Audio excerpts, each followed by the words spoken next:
નર્મદા જિલ્લા આદર્શ ગામ વિકાસ સમિતિની પ્રથમ સભા મળી। આ પ્રથમ સભામાં જિલ્લાના અગ્રગણ્ય આગેવાનો એમાં ઉપસ્થિત રહ્યા।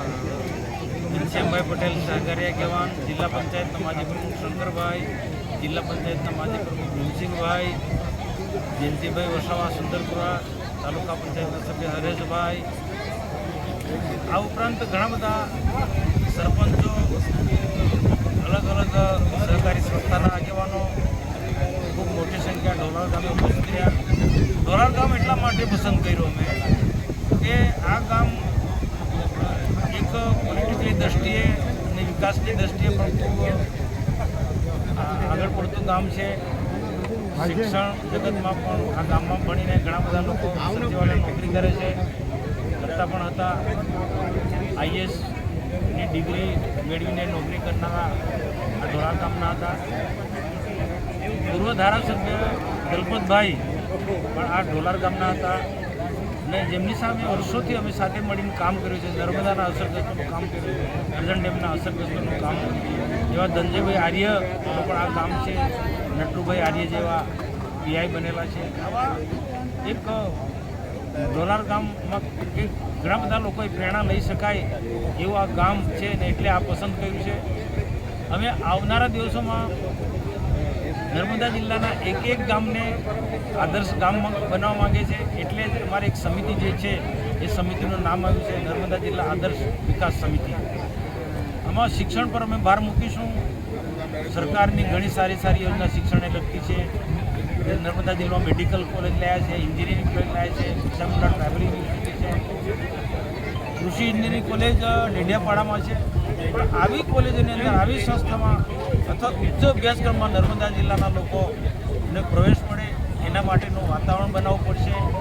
અંગ્રેજી ગણિત વિજ્ઞાન સાથે નર્મદા જિલ્લાના બાળકો સારું શિક્ષણ પ્રાપ્ત કરે। 10મા ધોરણમાં, 12મા ધોરણમાં એ સારા માર્કથી અંગ્રેજી ગણિત વિજ્ઞાન સાથે પાસ થાય તે કોઈ પણ લાઇનમાં સરળતાથી જઈ શકે છે।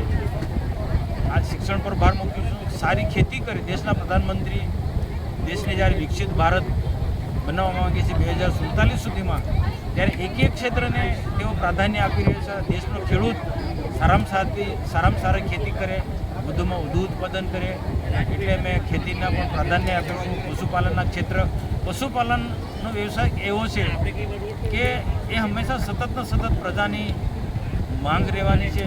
તો પશુપાલનના ધંધામાં પણ નર્મદા જિલ્લો ખૂબ અગ્રેસર હોય, બધા જ લોકોને એમાં જોડવાનો પ્રયાસ કરીશું।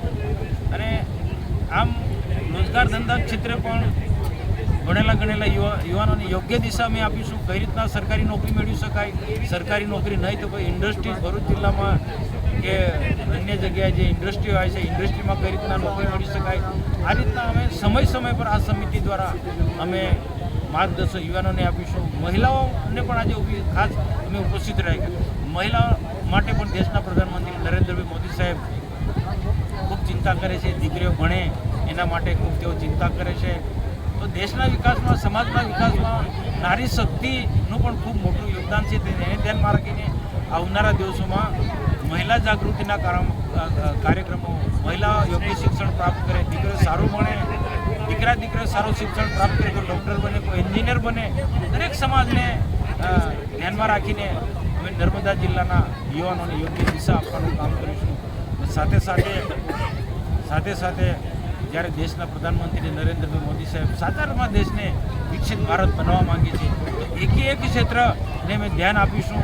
અહીંયા અમારા નર્મદા જિલ્લામાં ધારીખેડા સુગર ફેક્ટરી છે, એનો પણ ખૂબ વર્તમાનની અંદર ખેડૂતોને વધુમાં સારામાં સારો લાભ મળે છે। હજુ પણ આવનારા દિવસોમાં બાકીના ખેડૂતો પણ સુગર ફેક્ટરીની અંદર શેરડી પકવતા થાય, શેરડી આપતા થાય એ પ્રકારનું વાતાવરણ કરીશું। અને દૂધ ધારા ડેરી જે છે ભરૂચ જિલ્લામાં, એને પણ મજબૂત કરવા માટે નર્મદા જિલ્લા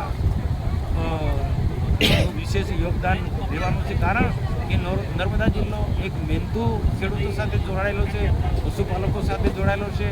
અને પશુપાલન એક એવો વ્યવસાય છે કે ઘણા બધા લોકોને રોજગારી આપી શકાય। તો દૂધ ઉત્પાદન ક્ષેત્રમાં પણ અમે વિશેષ ધ્યાન આપીશું। અને રાજ્ય સરકાર અને ભારત સરકારની પણ ઘણી આવી સારી યોજના છે। અને સમાજને યોગ્ય દિશા આપવા માટે, યુવાનોને યોગ્ય દિશા આપવા માટે સારા યુવાનોને સંસ્કારો મળે, યુવાનો વ્યસનોમાંથી મુક્ત બને અને એક આદર્શ સમાજ બને, આદર્શ ગામ બને, એ અમારા પ્રયાસો રહેશે. વૃક્ષારોપણને પણ પ્રાધાન્ય આપીશું. આદિવાસી કે કોઈ પણ સમાજનો વૃક્ષો સાથે પ્રેમ થાય. દેશના પ્રધાનમંત્રી નરેન્દ્રભાઈ મોદી મા કે નામ પર એક વૃક્ષ વાવવાની એક અભિયાન ચલાવે છે. તો નર્મદા જિલ્લામાં એક ગામમાં અમે જઈશું અને વૃક્ષોનું મહત્ત્વ સમજાવીશું. વૃક્ષારોપણ પર્યાવરણની જાળવણી માટે પણ અમે આ સમિતિ દ્વારા સતત પ્રયત્ન કરીશું. આ સમિતિની અંદર જે વરિષ્ઠ લોકો, જે નર્મદા જિલ્લાના જે આગેવાનો બધા જે ઉપસ્થિત રહ્યા, બધા જ લોકોએ પોતપોતાના વિચારોને કેટલાક બધા સારા સૂચનો કર્યા. કેટલાક આધ્યાત્મિક જગત સાથે જોડાયેલા સાધુ સંતો પણ ઉપસ્થિત રહ્યા કે આવનારા દિવસોમાં આદિવાસી સમાજ કે બાકીના અન્ય સમાજોને સારા સંસ્કારો મળે અને સાચા અર્થમાં એક આદર્શ સમાજ બને, એના માટે અમારા પ્રયાસો રહેશે.